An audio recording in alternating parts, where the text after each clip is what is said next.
Доживотна или најмалку 10 години казна затвор за долготрајно и широко распространето загадување на животната средина. Ова ќе биде новото кривично дело екоцид доколку се усвои актуелниот предлог текст на новиот кривичен законник. По презентирањето на предлог законското решение се наметна прашањето дали ќе се спроведе еколошката правда или повторно ќе остане само како проформа. Екологистите коментираат дека е добро законско решение, но стравуваат дека нема да се спроведува поради високата корупција во држава и селективната правда, како во останатите кривични дела. Често пати чинител на екоцид е самата држава, што дозволува одредени компании да работат надвор нормите. И прашањето е кој ќе ги казни нив. Се уште останува горлива тема проблемот со големите загадувачи за кои има решение, но нема политичка волја. Во нашата држава и други кривични дела не се процесираат и не се спроведуваат законите како што треба, поради нормално високото ниво на корупција на правдата, правосудството. Освен тоа, значи треба да се види понатаму дали овој нов закон за екоцид, значи дали ќе се, ако се спроведува, дали ќе се спроведува целокупно или селективно како секој друг закон што се спроведува во нашата држава.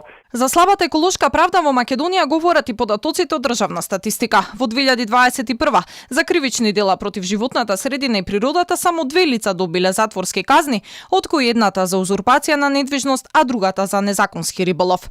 Со кривичното дело екоцид, оној што ќе предизвика сериозна опасност за животот или здравјето на луѓето или уништување на растителниот и животинскиот свет во големи размери или на ретки видови на растенија и животни, ќе се казни со затвор од 3 до 10 години. Новото кривично дело може да се види во речиси секој град во државава.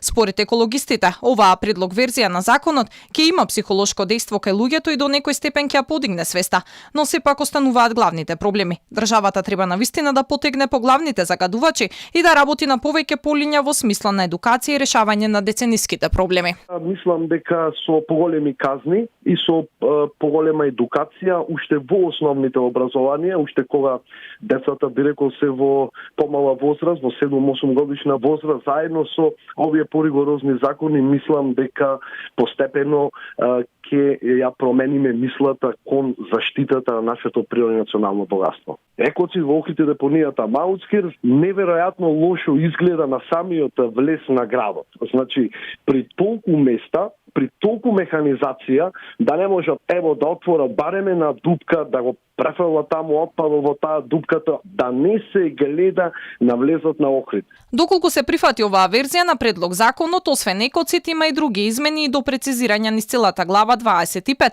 а тоа се кривични дела против животната средина и природата и тоа од уништување насади со употреба на штетна материја, узурпација и бесправно градење на простор што е природна реткост или под привремена заштита, па се до промена на воден режим, пустошење шума, незаконит лов и риболов, како и загрозување на животната средина и природата со отпад.